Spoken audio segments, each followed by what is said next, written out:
Every story is a door. You came here because there's a door calling your name. The orb sees everything.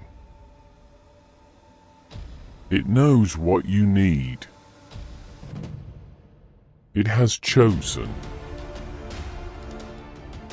I only retell.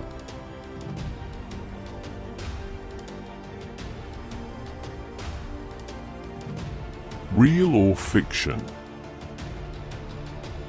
I won't say. You only need to find meaning for yourself. Listen. Tonight, the orb pulses with a strange light. It tells me a story of a man who built a house not for the living. Before I share what the orb reveals, let me ask you something. If you lost everyone you loved in a single moment, what would you do with the rest of your life? Would you crumble? Would you disappear? Or would you build? What if someone told you they could still hear the voices of the dead, and those voices asked for a home? Would you call them insane, or would you wonder, what if they are telling the truth?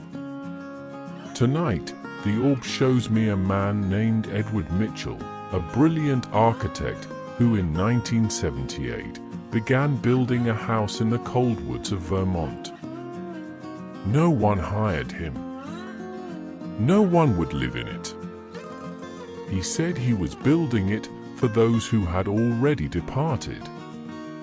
For 23 years, he worked alone, never missing a single day, rain or snow or burning heat. And when the house was finally finished, what they found inside defied every law of logic. But the truth behind this house is far more heartbreaking and far more beautiful than any ghost story. Stay with me as the orb reveals the house that was built for ghosts. To understand the house, you must first understand the man. Edward Mitchell was not always broken. In 1977, he was at the peak of everything. A celebrated architect in New England, a loving husband, a father of two. His wife, Catherine, had eyes that he once said could make a room feel like home just by walking into it. His daughter Emma was 9. His son Daniel was 6. December 14th, 1977. A night of freezing rain. The roads were glass. Edward was driving his family home from a Christmas concert at the school. He remembers the headlights of the truck. He remembers Catherine screaming his name. He remembers reaching back to hold his children. Then nothing. He woke up 3 weeks later in a hospital bed, alone. Catherine, Emma, Daniel, all gone. They told him he screamed for 4 days straight, then went completely silent for 2 months. He was transferred to a psychiatric hospital, where he stayed for 6 months, barely eating, barely breathing, just existing. And then one morning, he spoke. He called the nurse and said very calmly, "I talked to them last night. They told me what they need." The doctors called it a grief hallucination, a broken mind creating comfort. But Edward called it a blueprint. Spring of 1978. Edward drove to a remote piece of land deep in the Vermont woods. 20 acres of nothing, surrounded by silence. He paid for it with every penny he had left. And then he began to build. But this was no ordinary house. For bedrooms, but 3 of them had no doors from the outside. You could only enter them from within. When people asked why, he simply said, "They do not need doors to enter. They need space to stay." 7 windows, each facing a different direction, but none of them pointed true north, south, east, or west. As if the house existed in its own compass. Every single corner in the house was rounded. Not one right angle anywhere. Edward said, "Sharp corners trap energy. Circles let it flow."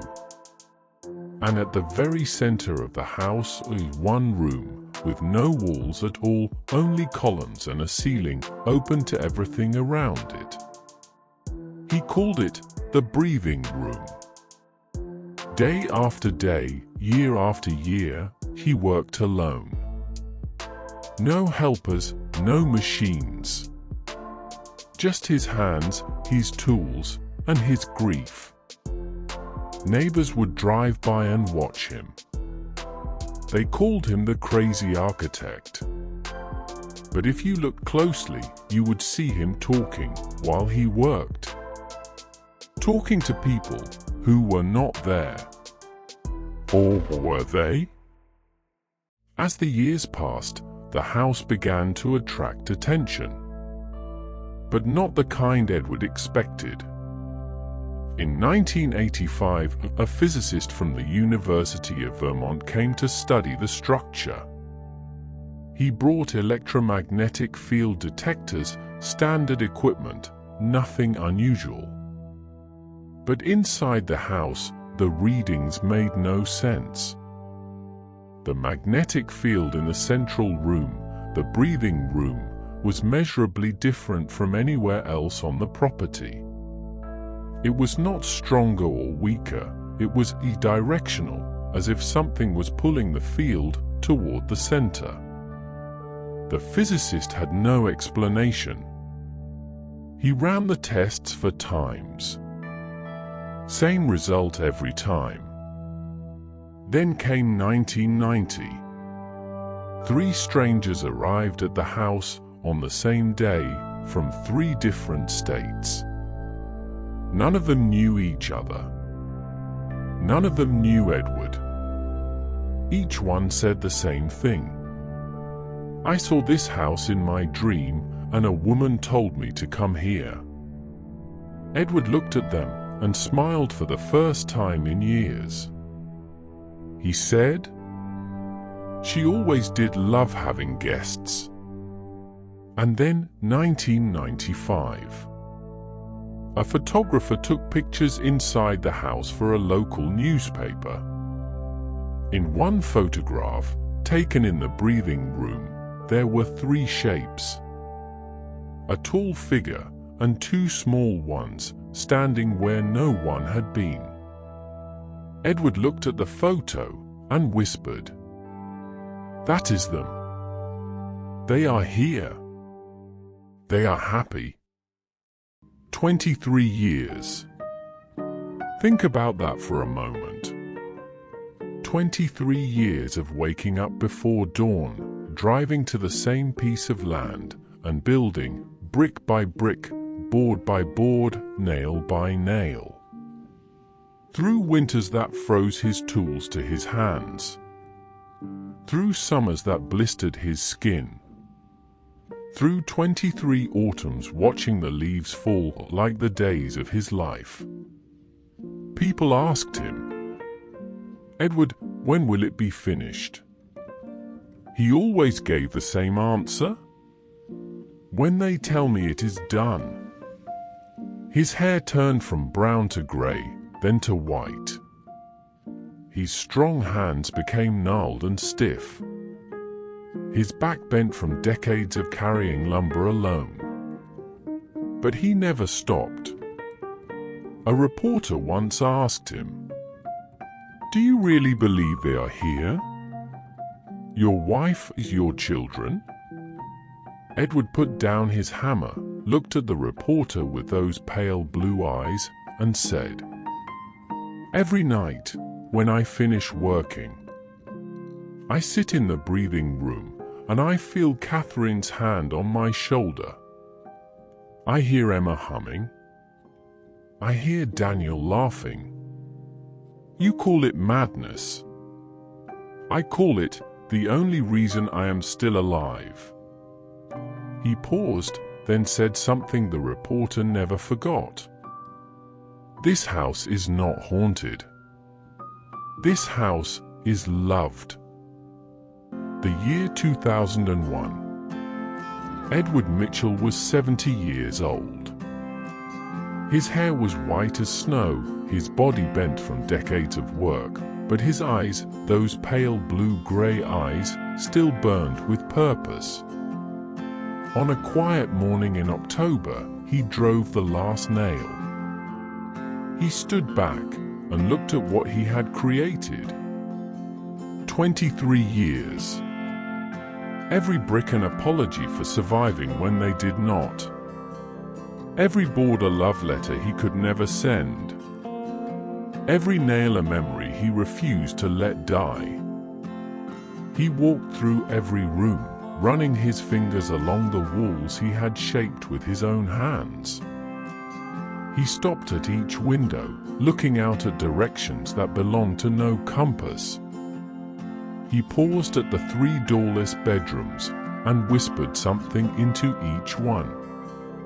Then he went to the breathing room, sat down in his chair, and closed his eyes. 3 days later, they found him there, still sitting in the chair, a smile on his face. In his hand, a letter, his last will and testament. It read, "I did not build this house for the dead. I built it for myself. Every brick was an apology. Every board was a love letter. Every nail was a memory. This house is not haunted. It is where I healed my soul." Edward Mitchell did not build a house for ghosts. He built a cathedral for grief. Today, Edward Mitchell's house still stands in those Vermont woods. Every year, hundreds of people find their way there. People who have lost husbands, wives, children, parents. They come from every state. They sit in the breathing room among those 7 columns, and they talk. They talk to the people they have lost. Some say they feel a presence. Some say they hear a child laughing.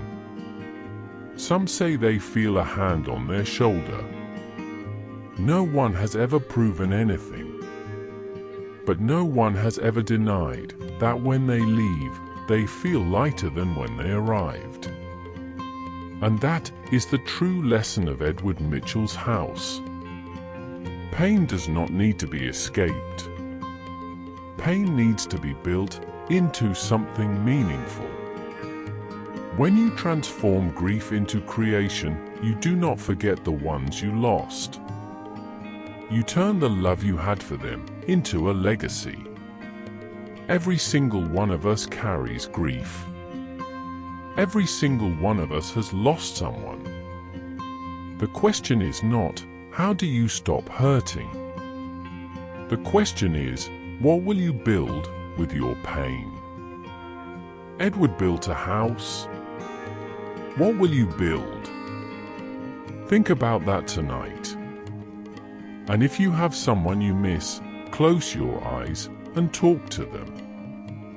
You might be surprised at what you hear. The orb grows dim now. This story is told. Until next time, remember, the ones we love never truly leave. They just need a place to stay.